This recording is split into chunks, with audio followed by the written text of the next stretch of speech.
Hey, everybody.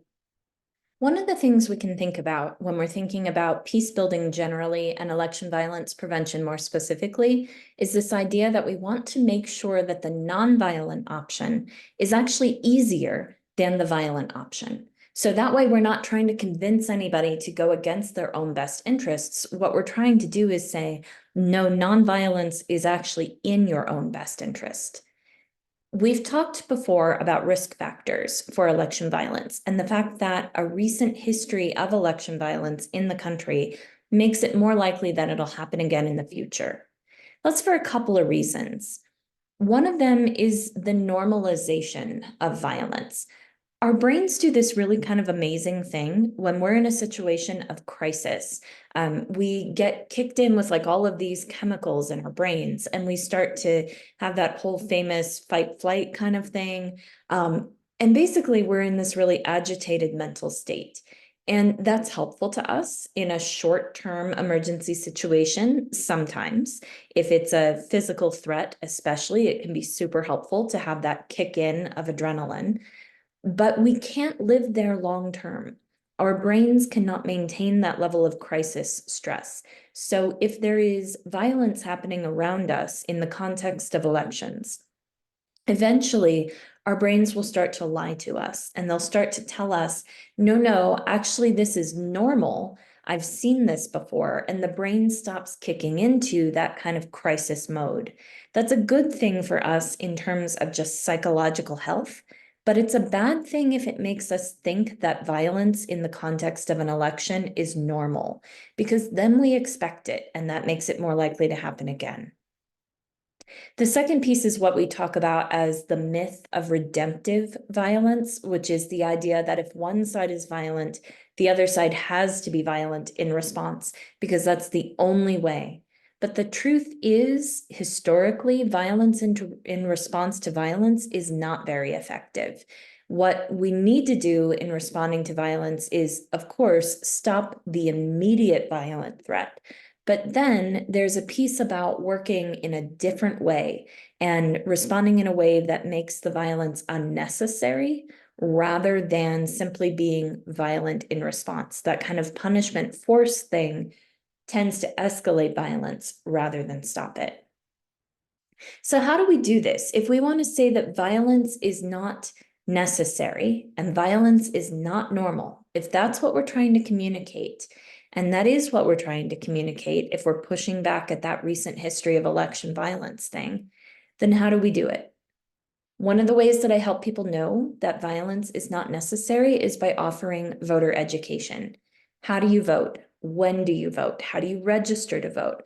What happens behind the closed door when you walk into a polling place? Understanding that and being equipped and prepared to be able to vote is one way that I say violence is not necessary. You have this other ability. Sometimes voting isn't enough. Sometimes we vote and the vote does not go our way, and we feel really strongly that we need to have a different situation in our country. So, do I have to resort to violence then? The answer is still no. This is where we get into civic education and helping people understand really broadly. You can contact your representatives. You can participate in the political process in other ways. You can ask for a meeting with your representative and actually go in and talk with the staff. What else can I do? I can campaign on behalf of candidates that I think would do a good job.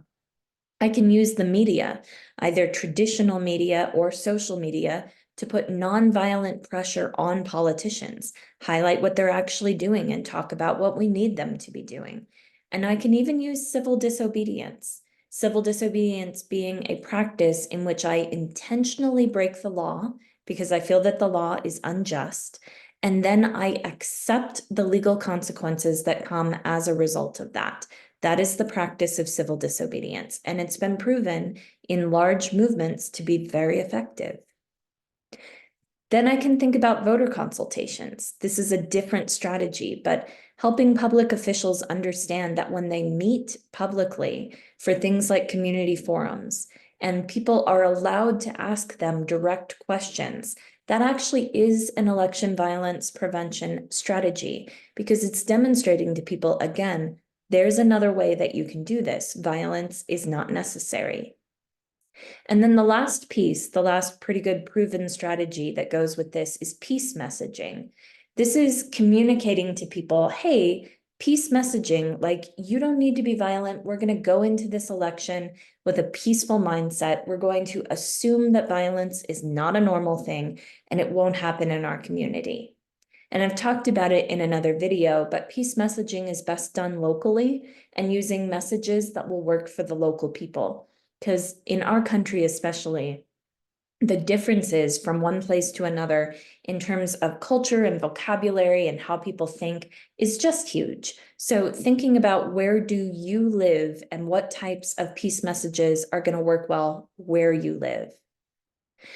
Voter education, civic education, voter consultations, and peace messaging. These are 4 strategies that have worked well in international contexts. And when we look into professional peace builders and we understand the kind of work that they do, those are pieces that are direct responses to this violence is normal, violence is necessary kind of narrative, which is what we need to disrupt. Next time we talk to each other, I want to talk a little bit about the swayable middle. So who are we actually working with when we're doing election violence prevention?